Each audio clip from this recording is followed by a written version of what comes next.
So why I'm feeling fun is that music therapy is really a fun, and I have been enjoying it for last 30 years. And because I am taking my life also as a funny sort of things, so none of the trauma which I underwent affects me in any manner. So that power is because of music only. So that's how I am like a mad person, doing all sorts of things. And I am very grateful for my friends and fellow colleagues. They have given so much of encouragement to me, and they have been with me all through. And we are building up a association with some 100 members right now. We are expecting by the end of this year.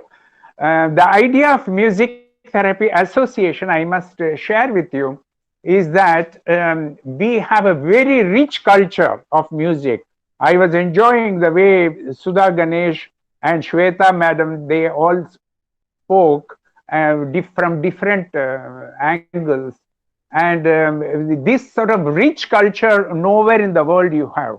And particularly, I know about the richness of music, therapeutic music, because in Raga itself, there is an ingredient of therapeutic elements, because it is not, Raga is not conceived as an aesthetic sort of emission. It is as well therapeutic, because in old days in Indian culture we never had medicine, we had food as medicine. So the same concept went with music. There was no music therapy per se, but music itself was therapeutic, and that's how the whole system of Raga is conceived. It's beautiful that when we see the history of Raga and the way Raga works, you find that in the Raga music there is an inbuilt tension first, and also there is an inbuilt relaxation, which I would like to sort of present right now by taking some Vedic chants, because it all originated from Vedas. So I go to the Vedic chant. I got a slide, but unfortunately I could not show because I am talking from my cell phone, and so I am not able to make it compatible. But nevertheless, I can say that in the Vedic intonation itself, there is tremendous amount of involvement of mind, because you have actually three tones which I try to play right now. So there are three tones. They are called Anudatta. You just listen to this. I hope you are able to listen. Am I audible to you all, Durgesh ji? Yes, sir. Yes, sir, you are. Okay. Then we have three Yes, sir. tones in yoga, Yes, sir. uh, in Vedas. Thank you very much. So the first is called Anudatta. Then you have Udatta, Anudatta, Udatta, and Swarita. There are three tones. Anudatta is something like a low swara, and Udatta is a raised pitch, and Swarita is the upper swara. So I play this because I want you to absorb these three tones, because if you have absorbed these three tones, you have absorbed the whole music of India. So this is very simplified sort of classical music, because it originated from these three tones. The first tone, Anudatta, I am playing it from I am playing it from my keyboard. This is called Anudatta, and there is the next tone, Udatta, that also I play. Then you have the third one, Swarita. So these three tones, actually, what happens? These tones themselves convey certain communication to us. When we chant our Vedas, so which I will take the Taittiriya Upanishad. There is a chant of Veda. I will try to chant it. Om सं no मित्रः सं वरुणः सं no भवत्वर्यमां सं न इन्द्रो बृहस्पतिः सं no विष्णुरुक्रमः नमो ब्रह्मणे नमस्ते वायो त्वमेव प्रत्यक्षं ब्रह्मासि त्वमेव प्रत्यक्षं ब्रह्म वदिष्यामि सत्यं वदिष्यामि तन्मामवतु तद्वक्तारमामवतु अवतु माम् अवतु वक्तारम् Om Shanti Shanti Shanti. This is how we recite. There are only three tones which I told you, a lower tone and a raised pitch and an upper swara. So the three tones I Awesome, again sir. play. Can you hear me? Can you hear? Okay. Yes, sir. So if you say, suppose I say Om. Om.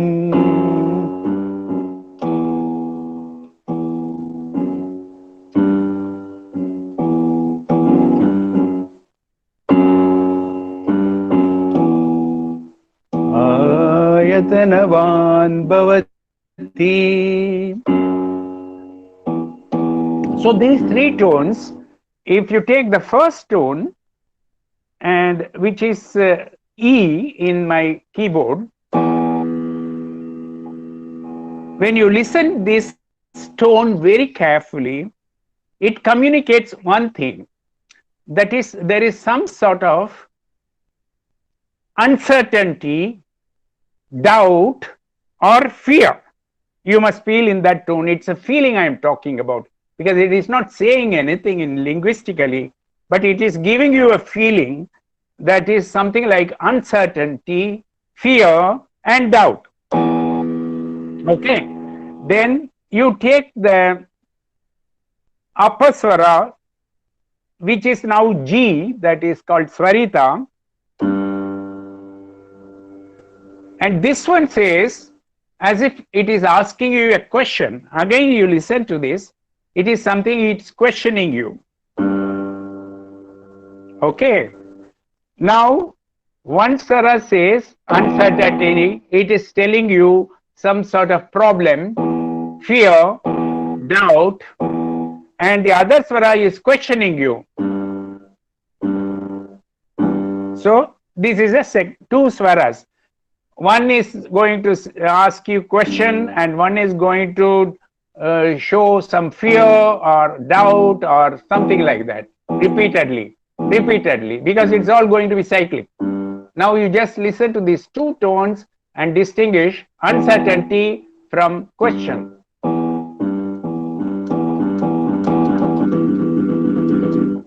So now the third swara is most important, that is called Udata, which is actually, this is actually F sharp.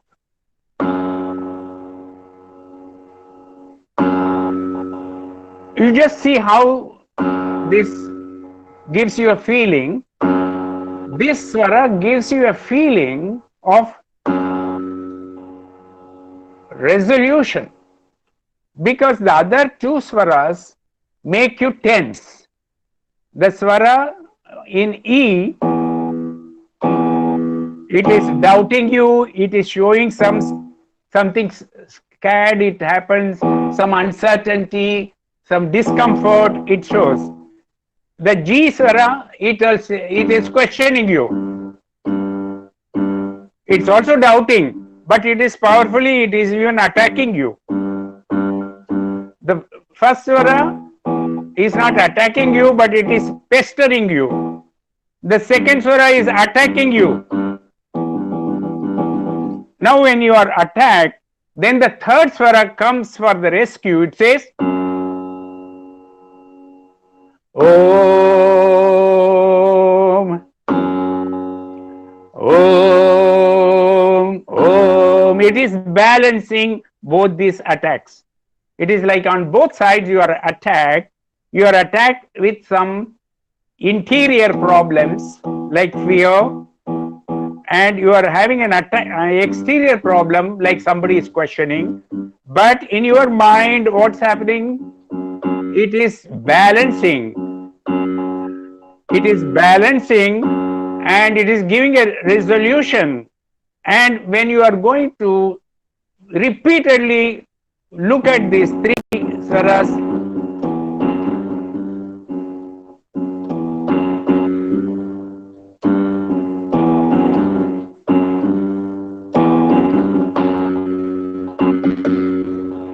now what has happened? Each swara is doing its job. It is actually teasing you. It is teasing your mind. In fact, by teasing your mind, and it is also comforting with one of the swaras and repeatedly, so you get, it is a simulation process. Mentally, you get used to get teased by the circumstances around you, but you are able to sort of build up immunity. That is what people are talking about. This immunity you are picking up mainly because of your musical indulgence.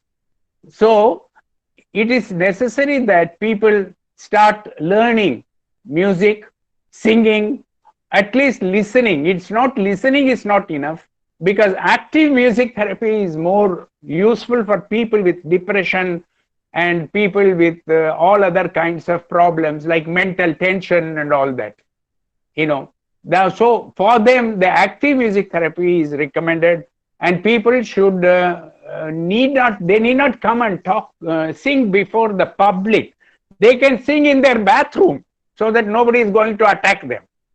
So kindly, make that music is a practice, and you are not singing for others. You are singing for yourself. Your music is for you. It is self music therapy.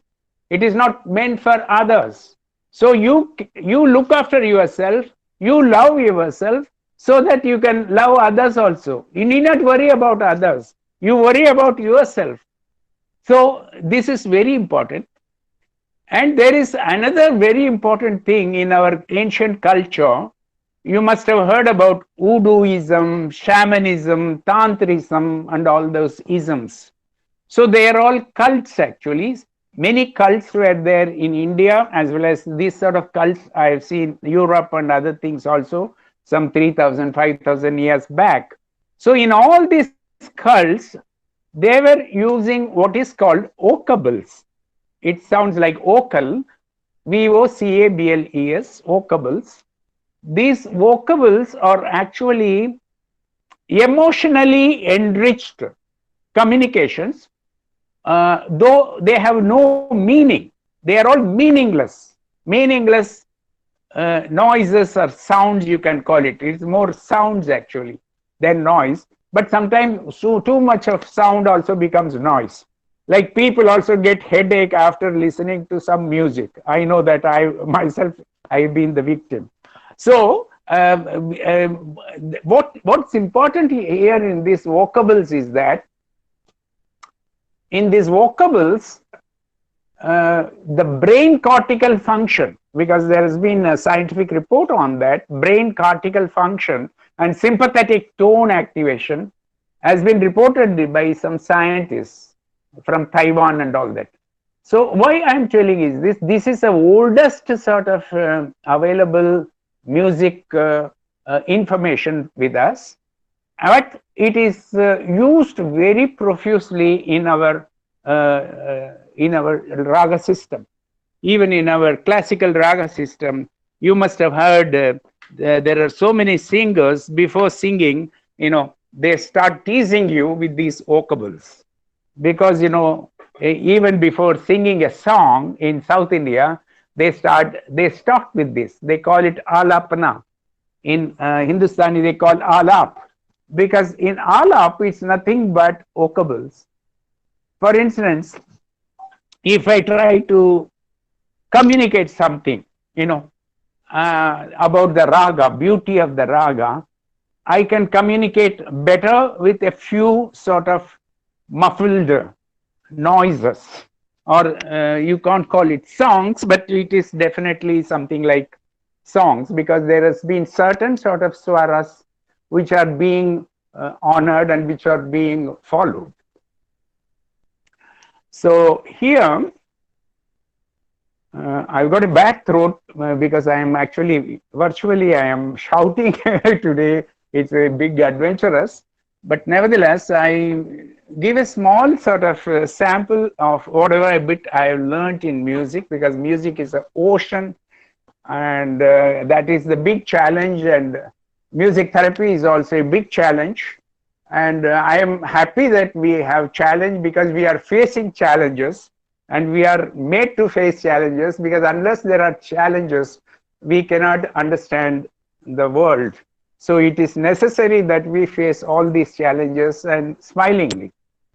So now, these particular vocables, which I am taking it out from Darbari Kannada.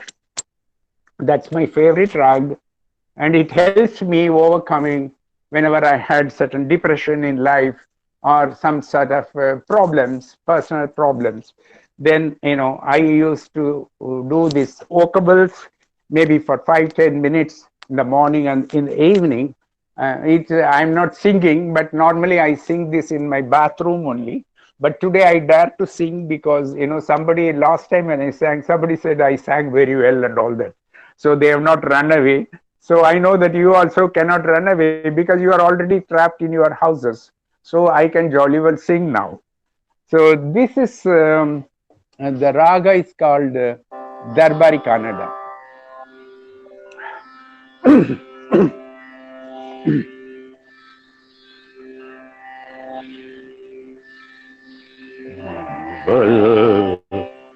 Sari sari sariga mari sa ri sari saga ri sari ro sari ni sari ga mari sa.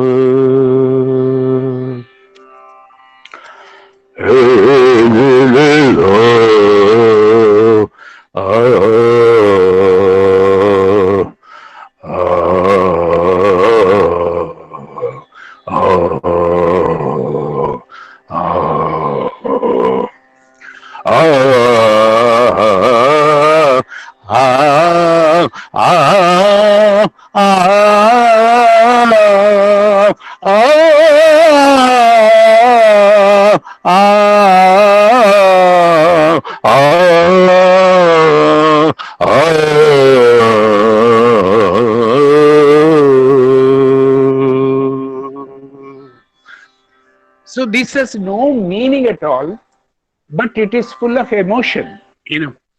That is the beauty about music, is that meaningless. Even these days, the youngsters, they have these rap songs. There are a lot of raps coming up. And if you see the meaning, there is hardly anything to learn or understand or anything. But it is the rhythm part of it, and the rhythm that gives you energy.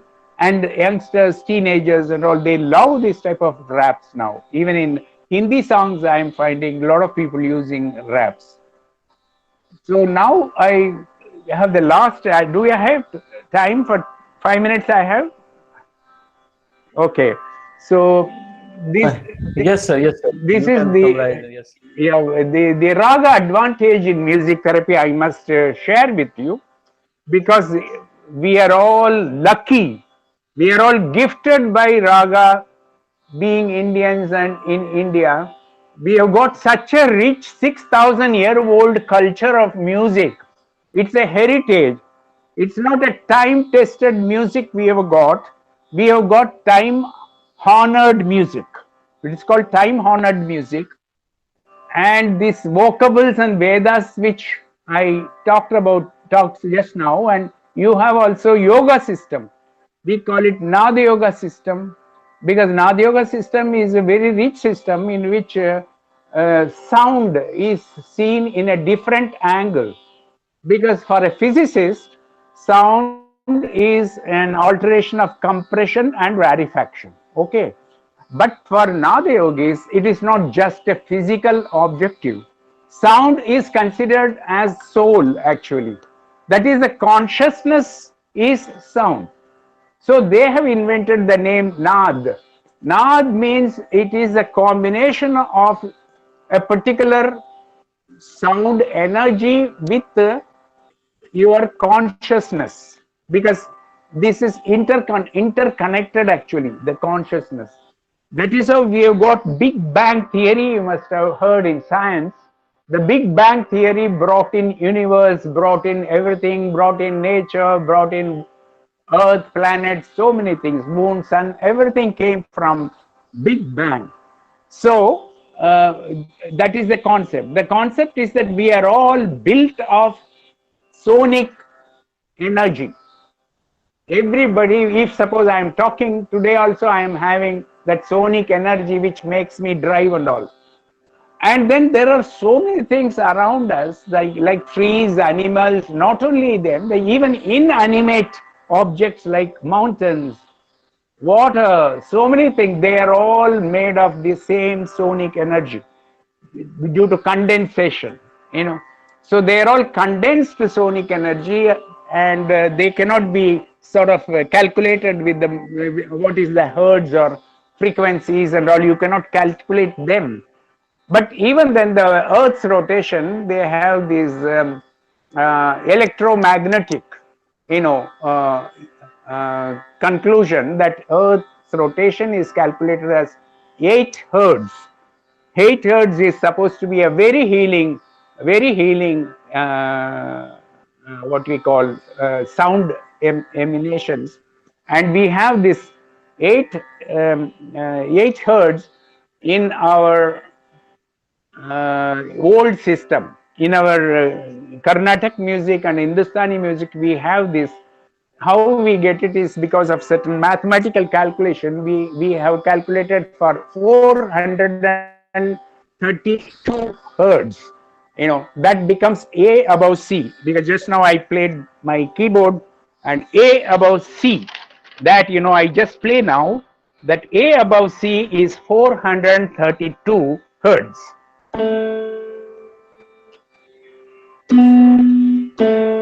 So from that, relatively we are sort of calculating, and then that becomes a sort of sonic energy which is conducive for us.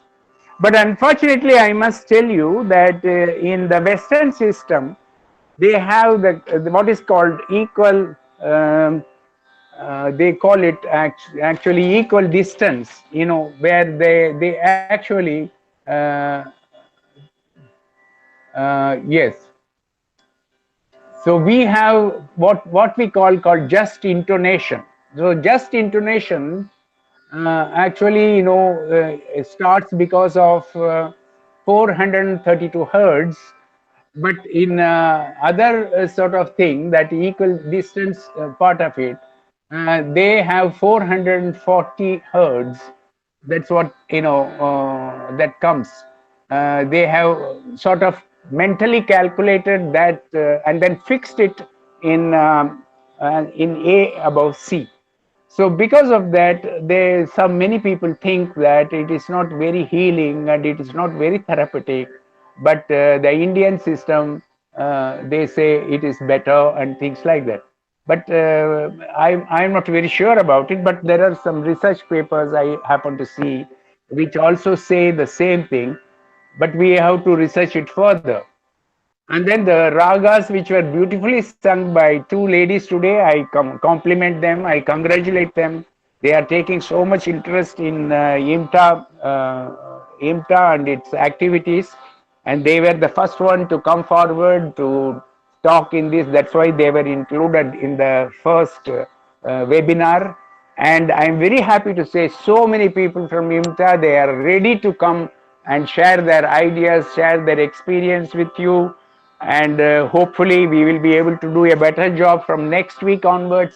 Next week at the same time, we are going to have another webinar where very reputed speakers are going to be there, like Dr. Vijayalakshmi Subramaniam, Dr. Meenakshi Ravi, Madam Rajam Shankar, and then we are going to have another lady, very promising lady, Madam um, uh, Shambhavi Das. She is very promising music therapist. So I'm very happy that four